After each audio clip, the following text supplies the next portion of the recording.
and we're going to talk dogs. Actually, let me just walk through. Oh, there's a little dog, but rather than back legs, well, he has got back legs. He's on wheels as well. And maybe is this Louise? Yes, it's Louise. Hello, Hi. Louise. Nice to meet you. So is this dog with? Harry. Hello. Oh, well, you're bringing out loads of people from the back of the shop. So, firstly, can you just tell me about this little doggy we've got with wheels on his back legs? So Molly she's about a year and a half now, 2 years old, something like that. A year ago, she was brought into the rescue centre in Korea.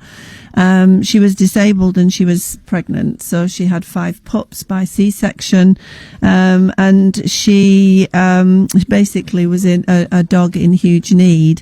In Korea, it's a country that breeds dogs for the dog meat trade.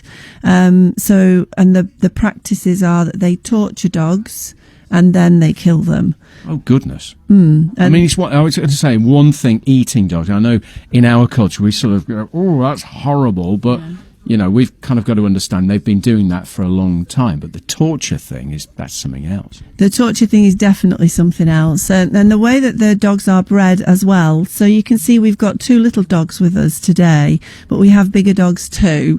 No matter how big or small the dog is, it finds its way into the dog meat trade. And what happens is that they're bred, 2.5 million dogs a year in a country of 50 million people are bred every year, 2.5 million dogs. They are kept in horrendous conditions. They're fed bad food. They have no protection from the heat of the summer or the cold of the winter. And it's generally on average about -17 in the winter. And it gets into the 30s, 40s in the summer. So they just have to endure that. They're not given any exercise, no enrichment, and no water, often no water, rubbish food. They have miserable lives, and then they have an excruciating death. And it just is something we want to fight.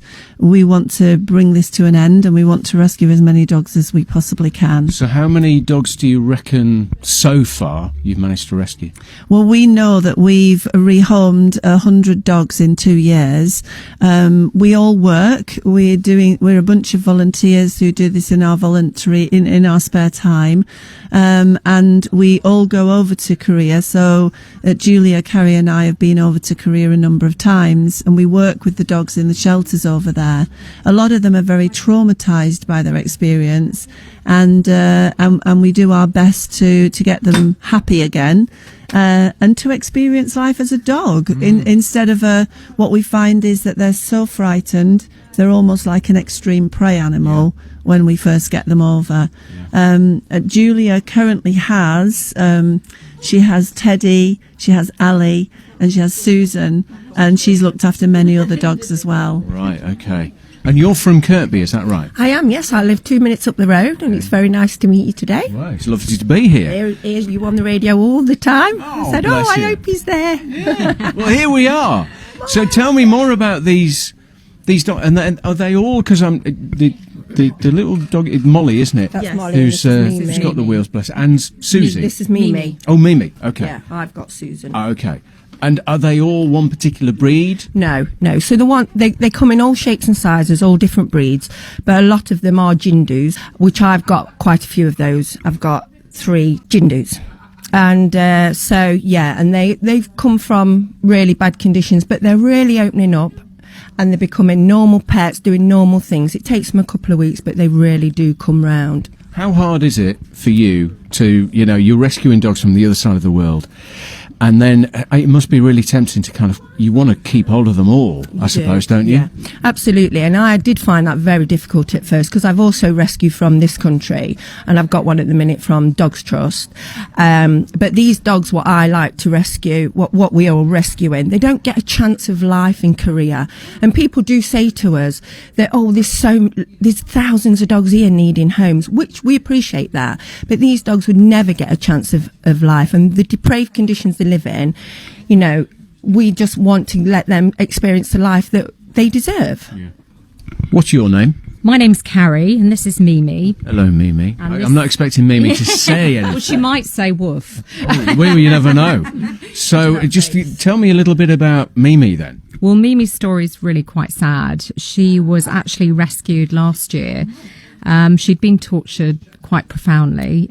Both her back legs are dislocated, and she was tied up over a pot of boiling water, about to go in the boiling water alive. Good. And when was that? That was last year. And so Mimi is really a true survivor, like Molly, like the Jindos. And she came here in April, and we're now seeking medical help for her to see if we can get one, if not both legs working again for her. So rehabilitation is key. It may be physical rehabilitation, or it may be emotional rehabilitation for the dogs. Julia is a real expert at that. And the key to it is to try and give them a dog's life, which, as we've all said, they don't get in Korea, and they will get here in the UK. And it's really important to us that, you know, the sentient animals that love humans so much deserve a chance of life. Well, they're beautiful dogs. They certainly look happy enough now. I mean, what a transformation. If people want to find out more, so this is Dog Team UK. I presume you're on social media. We are. We're on social media. We are the Dog Team UK. We have a website, so it's thedogteamuk.co.uk. We have a Facebook group called the Dog Team UK, and we're on Instagram and Twitter too. Excellent. Well, listen. And can I also go on. add that we've got a protest, a quiet, silent protest tomorrow in Trinity Square, starting at 11, to spread awareness and talk to people. And the dogs, some of the dog survivors will be there. So pop along. Trinity Square in Nottingham? Yes. Okay. All 11 right. till 2. So everybody welcome. We'd love to see you. All right. Well said. And well done on what you've been doing so far. Long may it continue. Thank you, ladies. Thank you, doggies, as well. Can we get a pant? So I think She's not. Or she's smelling a microphone. She's a bit suspicious of that. And I think Molly's just saying, if anybody wants to adopt or foster, we'd be very, very grateful, and we'd be very willing to chat with them. Okay. All right. Well said. you. Thank you, all three of you. Thank Love you. to meet you this morning.